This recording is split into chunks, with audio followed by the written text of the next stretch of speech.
Withdrawing అయిన తర్వాత సమస్య పోవాల్సిన ఇష్యూ కదా, చిలికి చిలికి గాని వాళ్ళ కింద ఎందుకు అయిందని రాధాకృష్ణ గారు దాని గురించి విశ్లేషణ చేశారు.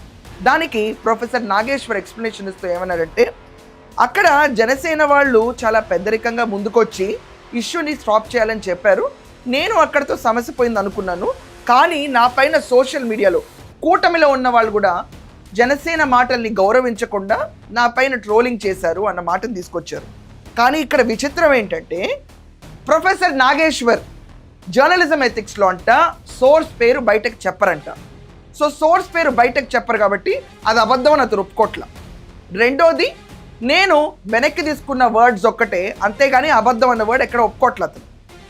సో అతనేమంటున్నాడు, సరే వాళ్ళు వెనక్కి తీసుకున్నారు గౌరవంగా అని చెప్పి వర్డ్స్ యాడ్ చేస్తాడు. బట్ నాకు వస్తున్న డౌట్, ప్రొఫెసర్ నాగేశ్వర్ ఇంత ఎథిక్స్కి స్టిక్ అయ్యే జర్నలిస్ట్ కదా మీరు. అంటే మీరు ఇప్పుడు ఎమ్మెల్సీ అంటారు, ప్రొఫెసర్ అంటారు, సీనియర్ అనలిస్ట్ అని మీకు మీరే చెప్పుకున్నారు చాలా ట్యాగ్ లైన్స్, విచ్ మీకు మీరు సెల్ఫ్ ప్రాపగేట్ చేసుకుని చాలామంది దీంతో ఏకీభవిస్తారు, చాలామంది ఏకీభవించరు. Leave that aside. ఇక్కడ మరి మీరు ఇక్కడ ప్రెస్ క్లబ్లో రౌండ్ టేబుల్ పెట్టినప్పుడు క్రిస్టల్ క్లియర్గా పోలీసులు మీ దగ్గరికి రాలేదు, మీకు ఫోన్ చేయలేదు, కానీ పోలీసులు తలకాయ పైన కాలు పెట్టి తొక్కుతామని పక్కనున్న మీ జర్నలిస్ట్ మాట్లాడుతుంటే కనీసం మీరు ఆ పని కూడా ఆపలేదు.